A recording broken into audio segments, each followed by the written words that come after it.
ውድ የጌታ ወገኖችና የእግዚአብሔር ቤተሰቦች እግዚአብሔር ስለ ሁሉ ነገራችን መልስ አለው።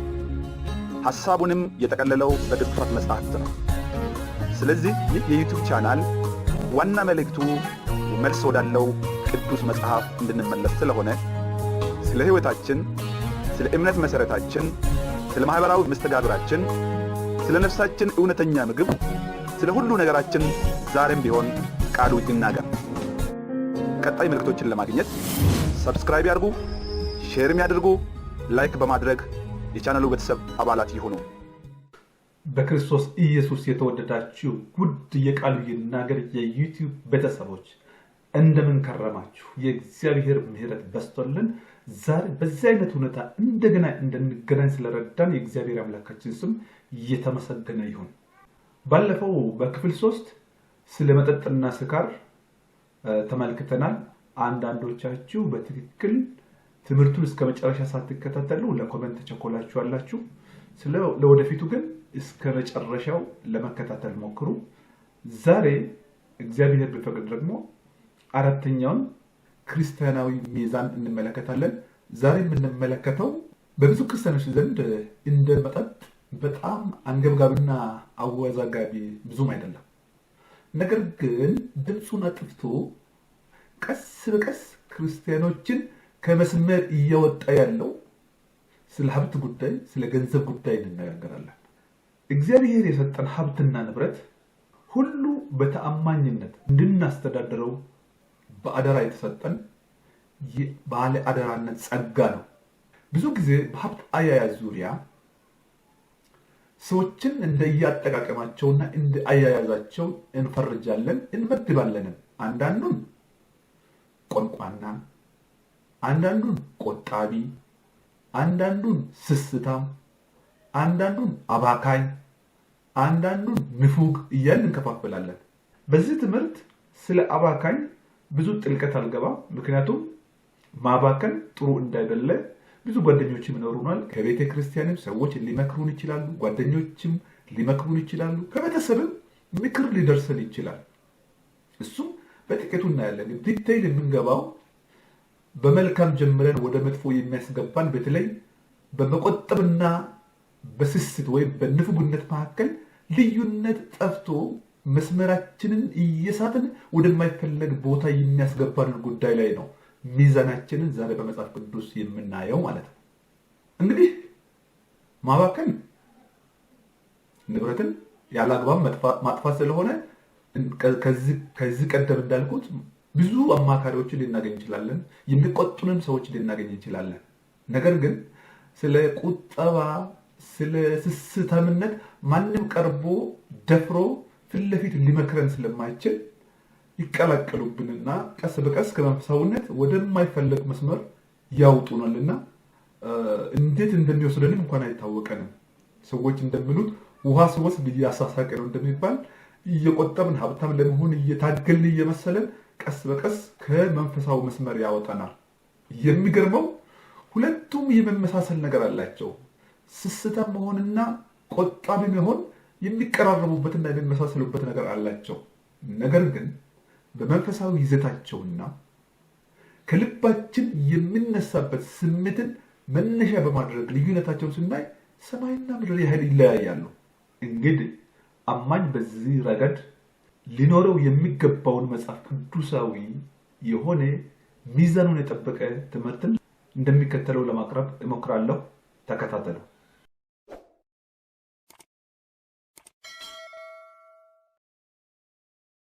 እንግዲህ በዛሬው ትምህርታችን ሙሉውን ርዕስ በ5 እንከፍለዋለን። አንደኛ በቁጠባና በስስታምነት መካከል ተመሳሳይነታቸው ምንድነው የሚለው እናያለን። ሁለተኛ በእነሱ መካከል ያለውን ልዩነት እናያለን። ሶስተኛ በሀብት አያያዝ ዙሪያ የመጽሐፍ ቅዱስ አቋምን እናያለን። አራተኛ በሀብት አያያዝ ዙሪያ ያሉ ጽንፎችን እናያለን። ከዛ እዛው ስር ሚዛኑንም እናያለን። በመጨረሻው ማጠቃለያ ይኖረናል ማለት ነው።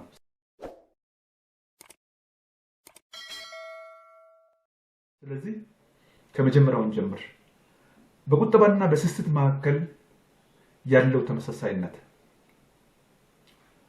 በሁለቱም ተግባራት ወይም ባህሪያት መካከል በውጫዊ ገጽታቸው የሚያመሳስላቸው ሶስት ጉዳዮች አሉ። አንደኛ፣ ሁለቱም ጥንቃቄን በጣም ያበዛሉ። ጥንቃቄን በጣም ነው የሚያበዙት።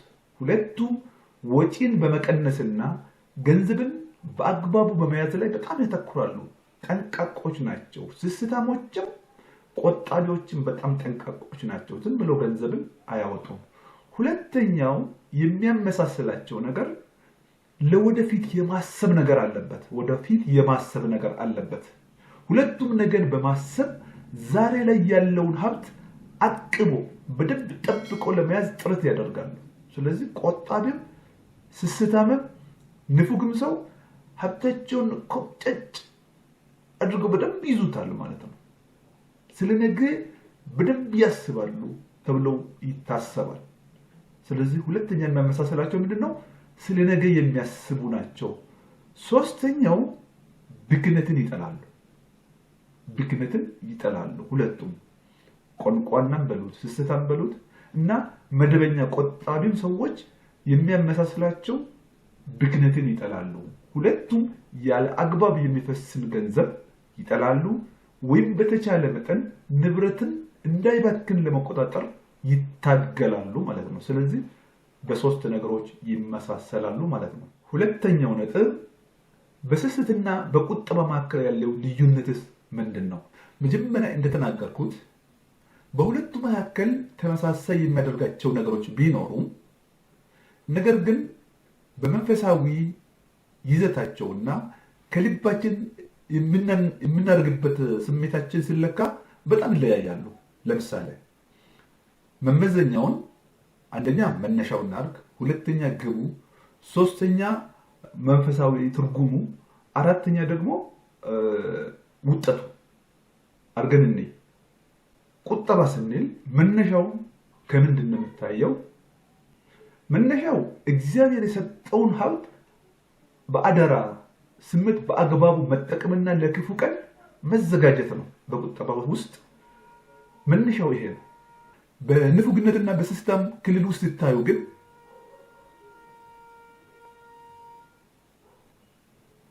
መነሻቸው ሀብትን የማይባክኑበት ምክንያት አንደኛ ከፍርሃት ነው፣ ሁለተኛ ራስ ከመውደድ ነው፣ ሶስተኛ በገንዘብ ላይ በመታመን ስላላቸው ገንዘብ ላይ ያላቸው እምነት ነው መነሻቸው እንጂ ለነገ መጨነቁ አይደለም። ፍርሃት ከጠፋ እያሉ ማለት። ሁለተኛው ግባቸውን እንመልከት። የቁጠባ ግብ ለራስ፣ ለቤተሰብ፣ ለቤተ ክርስቲያንና ለችግረኞች መትረፍ ነው ግቡ። በቁጠባ ዘንድ ለራሳችን፣ ለቤተሰባችን፣ ለቤተ ክርስቲያናችን እንዲሁም ለችግረኞች የሚተርፈን ነገር ነገም እንዲኖረን ከማሰብ አንጻር ነው። በስስት ወይም በንፉግነት ጊዜ ግን ለራስ ብቻ ማከማቸትና አንዳንድም ለራስም ሳይጠቀሙ ሌሎችንም አለመርዳት ነገር ይሆናል ማለት ነው። ሀብቱ አለ አንጠቀምም፣ ሌሎችንም አንጠቅምም፣ እሱ ጋር ያስገባናል ማለት ነው። ሌላው መንፈሳዊ ትርጉሙ ላይ ስንሄድ መንፈሳዊ ትርጉሙ ቁጠባ መንፈሳዊ ትርጉሙ ሀብትን በታማኝነት ማስተዳደር ነው። ይህ በመንፈሳዊ ቋንቋ መጋቢነት ይባላል፣ ስቱዋርድሺፕ። ነገር ግን በስስት ስር መንፈሳዊ ትርጉም ስናይ ጣዖት አምልኮ ነው። ሀብትን ቆጥሮ ብቻ አለኝ አንተም አትጠቀምም፣ ሌሎችም አይጠቀሙም፣ ለቤተክርስቲያን አገልግሎትም አይውልም። ወይ ቁጥርን ማመን ወይ ሀብት መከማቸት መኩራት ማለት ጣዖትን እንደማምለክ ነው። አራተኛው መመዘኛ ልዩነታቸውን የሚገልጸው ውጤታቸው ነው። የሚቆጥብ መደበኛ ሰው ውጤቱ ሰላም ያገኛል፣ ስለ ነገ አይፈራም፣ ዛሬ ይጠቀማል። እርካታ አለው፣ ባለው ይረካል፣ በሰዎችን ይባርካል። በዛ ከዛ የተተረፈረፈ ይኖራል። የተከማቸ ማለት አይደለም፣ የተተረፈረፈ ነው፣ አይጎልበትም ማለት ነው። የስስታም ጊዜ ግን ውጤቱ ጭንቀት፣ ስጋት፣ ጸጸት እና መንፈሳዊ ድርቀት ሁሌ የጎደለበት እየመሰለው ይኖራል ማለት ነው። ልዩነቱ ገባችሁ አይደል? ቁጠባ ሌላ ነው፣ ስስት ሌላ ነው። በመነሻቸው፣ በግባቸው፣ በመንፈሳዊ ትርጉማቸውም ሆነ በውጤታቸው በጣም ይለያያሉ። ወደ ሶስተኛው እንሂድ። ሶስተኛው ስለ ሀብት አያያዝ የመጽሐፍ ቅዱስ አቋም ምንድን ነው? ምን ይላል? 3 ነጥቦች እናያለን። 3 ነጥቦችን በአንዳንድ ጥቅስ ብቻ ለመናገር እሞክራለሁ። አንደኛ ስለ ቁጠባና ብልሃተኝነት። መጽሐፍ ቅዱስ ነገን አስቦ መቆጠብን እንደ ጥበብ ያየዋል። መጽሐፈ ምሳሌ ምዕራፍ 21 ቁጥር 20 ላይ እንዲህ የሚል ጥቅስ አለ። የከበረ መዝገብና ዘይት በጠቢብ ሰው ቤት ይኖራል፣ አእምሮ የሌለው ሰው ግን ይውጠዋል፣ ያጠፋዋል ይላል። ይህ ማለት ምን ማለት ነው? አቅም እያለ ሁሉንም ጨርሶ ማጥፋት የሰነፍ ምልክት ነው ማለት ነው። ለነገ የሚሆንን ማከማቸት ነገር ግን የጥበብ ምልክት ነው። ሁለተኛው የመጽሐፍ ቅዱስ አቋም ደግሞ ስለ ስስትና ስለ ንፉግነት ያስጠነቅቃል። በዛ ላይ እንዳንሆን መንፈሳዊ አቋማችን እዛ ላይ እንዳይሆን ያስጠነቅቃል። ስስት ወይም ንፉግነት ልብን ከእግዚአብሔር አርቆ በቁስ ላይ እንዲያርፍ ያደርጋል። እንግዲህ መጽሐፈ ምሳሌ ምዕራፍ 11 ቁጥር 24 ላይ እንዲህ ይላል፣ ያለውን የሚበትን ሰው አለ ይጨመርለታል፣ ያለ ቅጥ የሚነፍግ ሰውም አለ ይደህያልም። እጁ ካጠረ የሚሰበስብበትም እጅ ያጥፋል፣ እጁ የረዘመ የሚሰበስብበትም እጅ እንደዚሁ ረጅም ነው። ስለዚህ ንፉግ እንዳንሆን፣ ስስታም እንዳንሆን መጽሐፍ ቅዱስ ያስጠነቅቃል ማለት ነው። ሶስተኛ የመጽሐፍ ቅዱስ አቋም ስለ መስጠት ያለውን በረከት ይነግረናል። ሰጪዎች ስንሆን፣ ለጋሾች ስንሆን በረከት እንዳለን መጽሐፍ ቅዱስ በግልጽ ይነግረናል። እንግዲህ ክርስቲያናዊ ቁጠባ ወይም ሀብትን በትክክል ለማስተዳደር ወይም ጥሩ መጋቢ ለመሆን የመስጠትን በረከት እስከሚከለክለን ድረስ ቆንቋኖች መሆን የለብንም። በእኛ ዘንድ ያለው ሀብት የእኛም ነው፣ የቤተሰባችንም ነው፣ የጎረቤታችንም ነው። ከዛም ካለፈ ደግሞ ለተቸገሩትም ባደራኛ ጋር የተቀመጠ መሆኑን መዘንጋት የለብንም።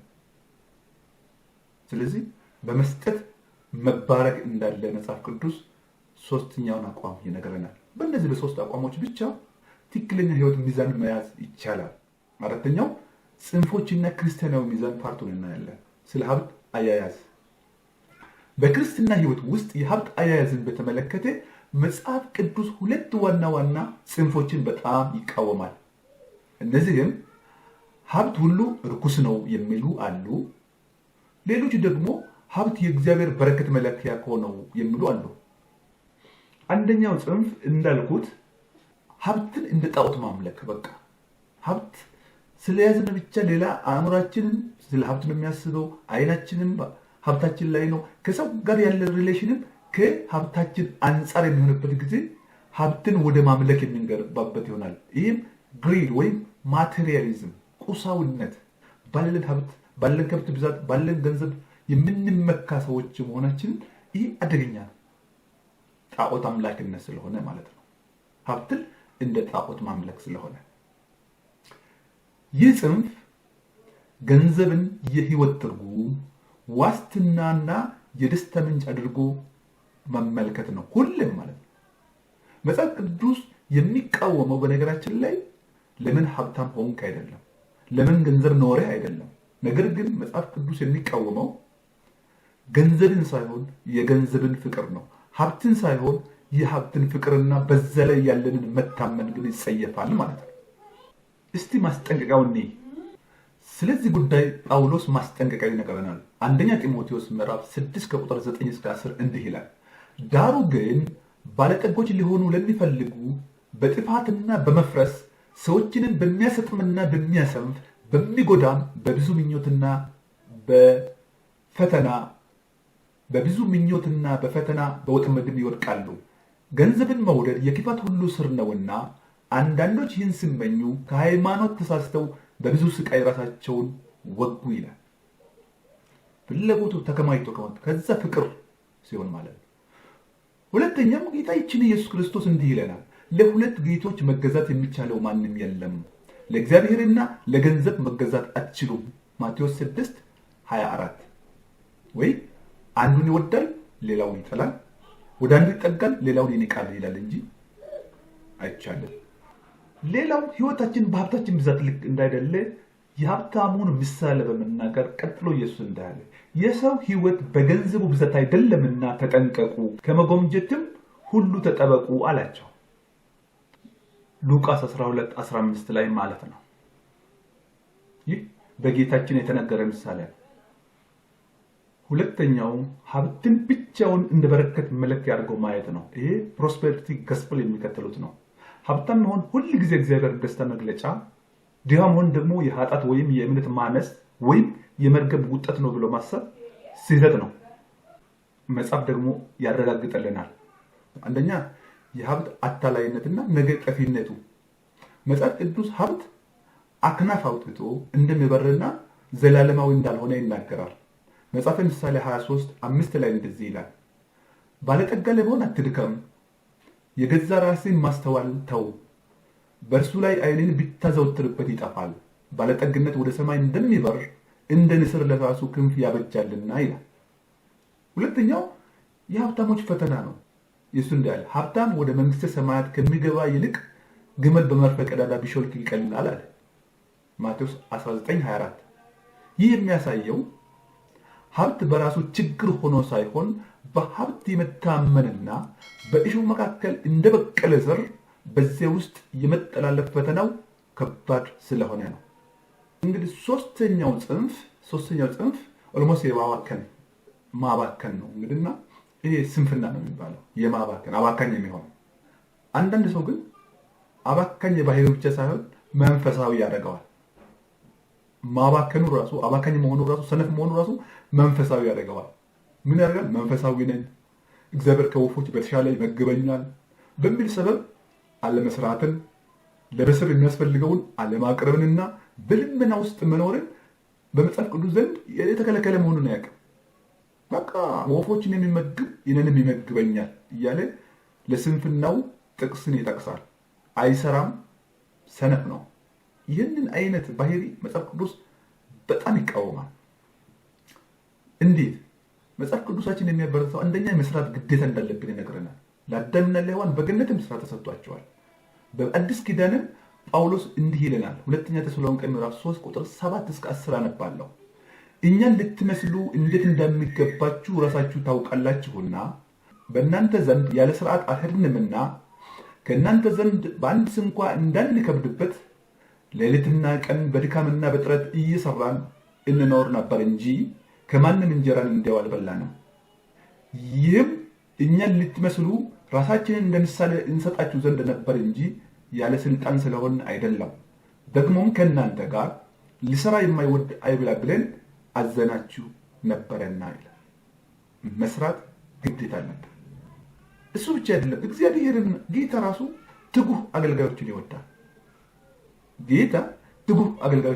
ጌታችንና መድኃኒታችን ኢየሱስ ክርስቶስ እንዲህ አለ፣ ጌታቸው በመጣ ጊዜ ሲተጉ የሚያገኛቸው እነዚያ ባሮች ምንድናቸው? ብፁዓን ናቸው። እውነት እውነት እላችኋለሁ ታጥቆ በማዕድ ያስቀምጣቸዋል፣ ቀርቦም ያገለግላቸዋል።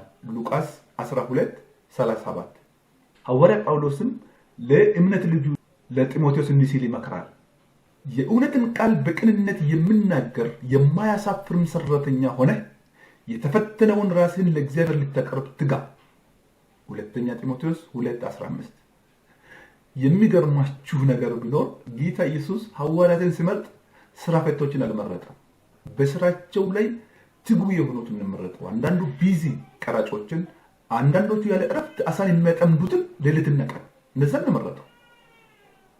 ቤተክርስቲያን ዛሬ በዘመናችን የምትሳሳተው ስራ አጦችንና ስራ ፈቶችን ለዚህ ልጅ ምን እናርግ የሆነ ትምህርት ተምሮም እንዲያገለግል እንጀራ እንፍጠርለት ባሉት ሰዎች ነው የምትበጠበጠው። ቤተክርስቲያን በስራ ፈቶች አገልጋዮች ነው የምትበጠበጠው በዘመናችን። እግዚአብሔር ትጉ ሰራተኛን ይፈልጋል፣ ሰነፍን አይፈልግም። ስለዚህ ጥንቃቄ ያስፈልጋል።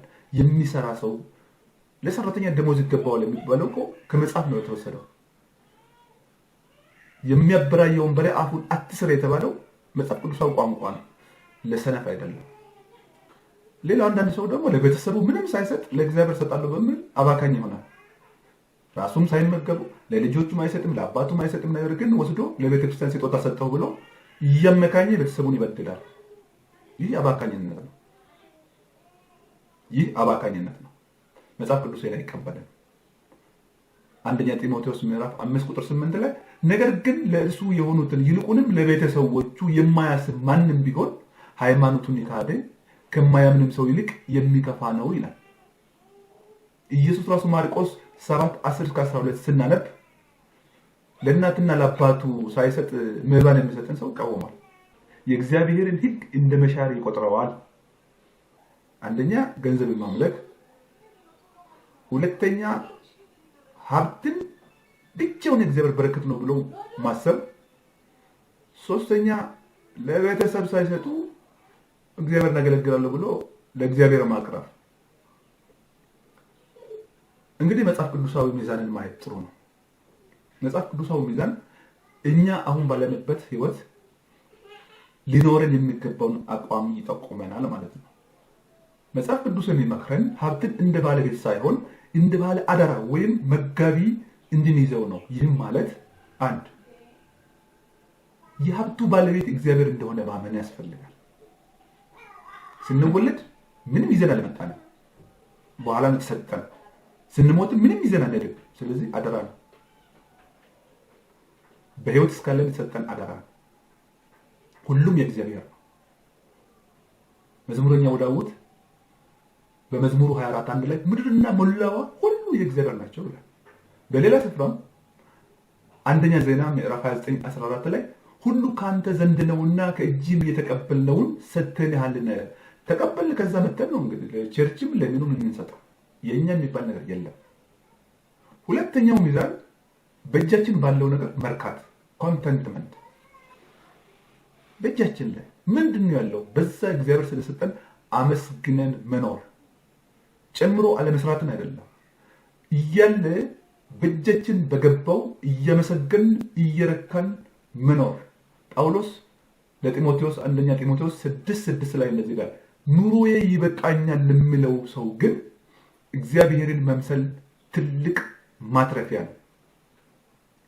ጌታችን ኢየሱስ ክርስቶስም የዕለት እንጀራችንን ዛሬ ስጠን ብለን እንጸልይ ያስተማረን እንዳንባክን ነው። ስላለፈውም እንዳንጨነቅ ስለወደፊቱም እንዳንሰጋ ዴይሊ የሚመግበንን ነገር ካገኘን በዛ እንድንረካ ባለን እንድንረካ ነው። ሁለተኛው ሚዛን ባለን መርካት ነው። አንደኛው ምን ነበር ያልኩት? ሁሉም በአደራ እንደተሰጠን ማሰብ። ሁለተኛ ባለን እንድንረካ። ሶስተኛው ለሌሎች መትረፍ ነው። ጀነሮሲቲ፣ ለሌሎች መትረፍ። በእኛ ዘንድ የተቀመጠው ሀብት ለእኛ ብቻ አይደለም። ከሞት በኋላ ማንም እንደፈለገው ለሚያደርገው ነገር በህይወት እያለን እኛም ሌሎችም በአግባብ እንድንጠቀም ያስፈልጋል። እውነተኛውን ህይወት ይይዙት ዘንድ ለሚመጣውን ዘመን ለራሳቸው መልካም መሰረት የሚሆንላቸውን መዝገብ እየሰበሰቡ መልካምን እንዲያደርጉ በበጎም ስራ ባለጠጎች እንዲሆኑ ሊረዱና ሊያካፍሉም የተዘጋጁ እንደሆኑ ምከራቸው ብሎ ጳውሎስ ጢሞቴዎስን ይመክራል። አንደኛ ጢሞቴዎስ ምዕራፍ 6:18-19 ይስሩ፣ ይሰብስቡ፣ ያካፍሉ። ሁሉንም ጠቅልሎ የያዘ ቃል ነው። እንግዲህ ትምህርቱን ስንጠቀልለው አንዳንድ ሰው በሀብት አስተዳደር ዙሪያ ጭንቀት ይዘዋል።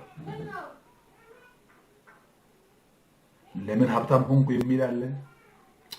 ድህነት እስከ መቼ ነው የሚል አለ። ምንም ሀብት አይጠቅምም ብሎ የሚዞር አለ። ስቲል ግን መጨነቁን አይተው። ክርስቲያኖች ተረጋጉ። በጣም ደካማ ክርስቲያን ከሆናችሁ እንደ ሰለሞን አይነት ጸሎት ልትጸልዩ ነው ማለት ነው። የብሉይ ኪዳን ጸጋ በሌለበት ዘመን ሰዎች እየፈሩ በጥንቃቄ ለመኖር በሚታገሉበት ዘመን ሰለሞን ጥበበኛው ሰለሞን የጸለየውን ጸሎት ላስታውሳችሁ። መጽሐፈ ምሳሌ ምዕራፍ 30:8 ላይ እንደሚል ጸሎት ጸልዮ ነበር። ማን? ሰለሞን። እንግዲህ እሱ በጥበብ መኖርን ስለሚፈልግ ባውንደሪ ለራሱ እያበጀ ነው። እኛም በዘመናችን እንድንፈልጋለን። የሚከለከል ነገር እንድነገረን፣ የተፈቀደ እንድነገረን ነው የምንፈልገውና እንደዛ አይነት ህይወት በአዲስ ኪዳን የለም። ሰሎሞን በብሉይ ኪዳን ውስጥ የጸለየው ጸሎት ለክርስቲያኖች አልመክርም። ነገር ግን ከባዶ ይሻላልና እችን የሰለሞንን ጸሎት ልንገራችሁ። ምሳሌ 30:8 ድህነትንና ባለጠግነትን አትስጠኝ፣ ነገር ግን የሚያስፈልገኝን ምግብ ስጠኝ፣ እንዳልጠግብና እግዚአብሔር ማን ነው ብዬ እንዳልክድህ፣ እንዳልደህይምና እንዳልሰርቅ፣ በአምላክም ስም በሐሰት እንዳልምል አድርገኝ። አይገባም? የኔ ጥንቃቄ እንዲም እንዳልሆን ብትሆንስ? በአዲስ ኪዳን ክርስቲያኖች ሁሌም ነፃነት አላቸው። ምክንያቱም አላርም የሆነ መንፈስ ቅዱስ አላቸው። ወደ መጥፎ ክልል ሲገቡ አላርም አላቸው። በአዲስ ኪዳን ላይ ሆነው በነገራችን ላይ ይህንን ሚዛናዊ ትምህርት የምናስተምረው በጸጋ ዘመን አላርም የሌላቸው ነገር ግን መንፈስ ቅዱስ ሞልቶብናል የሚሉ ሰዎች ሞልተዋል። መንፈስ ቅዱስ የሞላባቸው ከሆኑ አላርም አላቸው ማለት ነው። ከክልል ወጣ ሲሉ አላርማቸው ቀይ ያበራልና ይመለሳሉ ማለት ነው። አላርም የሌላቸው ነገር ግን አጥር ያጥራሉ። እዚህ ጋር ትለፍ፣ እዚህ ጋር ታርግ፣ እዚህ ጋር ትቁም፣ እዚህ ጋር ትለፍ፣ እንዴት ታርግ፣ እንዴት አትያዝ በሚል በህግ ራሳቸውን ያጥራሉ። በጸጋ ዘመን የሚኖሩ ሰዎች ግን ኖራቸውም አልኖራቸውም ስለሚበሉት፣ ስለሚጠጡት፣ ስለሚያከብሩት ቀን የሚጨነቁት ነገር የለም። የእግዚአብሔርን ክብር የሚነገር ነገር ሲመጣ መንፈስ ቅዱስ ምን ይሰጣቸዋል? አላርም ይሰጣቸዋል። ስለዚህ በዛ ክልል ውስጥ ራሳቸውን እየገዙ በመንፈስ እየተመሩ የመንፈስ ፍሬን ያፈራሉ። ከዛ ውስጥ አንዱ ፍቅርና ራስን መግዛት ነው። ስለዚህ በጸጋ ዘመን እንድትኖሩ እንጂ እንደ ሰለሞን ወደዚህ እንዳለን እንደዚህ ሆኜ እንደዚህ እንዳላደርግ እንደዚህ ሆኜ ደግሞ እንደዚህ ይሄ ፍርሃት ነው። ልዩነታችን አይተናል። ፍርሃት የአዲስ ኪዳን መፍትሄ አለ። የአዲስ ኪዳን ክርስቲያኖች፣ የጸጋ ዘመን ክርስቲያኖች እንደማጠቃላይ የምነግራችሁ ግን ደስ የሚል እግዚአብሔር ቃል ጳውሎስ ብዙ ሰዎችን በፈውስ ያገለግላል። እሱ ግን በሽተኛ እንደሆነ መጽሐፍ ቅዱስ ይናገራልና ብዙ ጊዜ ስለ ራሴ ጉዳይ ጸልያለሁ፣ ነገር ግን ያገኘሁት መልስ በድካሚ ኃይለ ይገለጣልና ጸጋ ይበቃልና ተው ዝም ብለህ አገልግል እንደተባለ ሰምታችኋል። ዛሬ ለእናንተ ያለኝ ከጳውሎስ የወሰድኩት መልእክት ነው። ዛሬ መደምደሚያ አድርጌ የምሰጣችሁ ጳውሎስ በፊልጵስዩስ ምዕራፍ 4 ከቁጥር 12 እና 13 አነባለሁ። እንዲህ ይላል፣ በደንብ ያዙት። ጽንፍ እየፈራችሁ አትኑሩ፣ ራሳችሁን በእግዚአብሔር ላይ ለቀቅ አድርጉ፣ የሚያስጨንቃችሁን በእግዚአብሔር ላይ ጣሉት አይደለም ያለው ጴጥሮስ? ለቀቅ አድርጉ፣ በእግዚአብሔር ጸጋ ላይ ተደገፉ። ከዛ እንደ ጳውሎስ እንደዚህ ብላችሁ መናገር ትችላላችሁ። መዋረድንም አውቃለሁ፣ መብዛትንም አውቃለሁ፣ በእያንዳንዱ ነገር በነገር ሁሉ መጥገብንና መራብን መብዛትንና መጉደልን ተምሬአለሁ። ኃይልን በሚሰጠኝ በክርስቶስ ሁሉን እችላለሁ። የምን ፍርሃት ነው? ሀብታም እንዳልሆን ሆናለሁ፣ ጌታዬን አከብራለሁ። ድሃ ምን ማለት ድሃ ሆኜ ጌታዬን አከብራለሁ፣ ጸጋው ይበቃኛል። መዋረድም ሆነ መክበር፣ መሞገስም ሆነ መናቅ ምንም አያደርገኝም። ጳውሎስ ኮንፊደንስ ነው ደስ የሚለኝ። አዲስ ኪዳን ክርስቲያኖች ከጳውሎስ እንማር። ከጌታችን ከኢየሱስ ክርስቶስ ባለን የእግዚአብሔር ፍቅር ምንም አይለየኝም አይደል? ምንም ቢሆን አይለየኝም። ከፍታ ዝቅታ፣ ሀብትም ማጣትም ማግኘትም ምንም አይለየኝም። ተምሬአለሁ አለ። ነገር ግን ኃይልን በሚሰጠኝ በክርስቶስ ሁሉን እችላለሁ፣ እጋፈጠዋለሁ፣ ጸጋው ያግዘኛል፣ በቂ ነው ተብያለሁ። ዛሬም ለእናንተ ለክርስቲያኖች ያለኝ ለራስም ያለኝ መልእክት ይህ ነው። ጸጋው ይበቃናል። ለዛሬ እዚህ ጋር እናበቃለን። በሌላ ጊዜ በሌላ የትምህርት ርዕስ እስከምንገናኝ የጌታ ጸጋና ሰላም ከሁላችን ጋር ይሁን። እስከተደገፍንበት ድረስ ጸጋው ለኛ በቂና በቂ ነው። እግዚአብሔር ይወዳችኋል፣ እኔም ወዳችኋለሁ። ተባረኩ።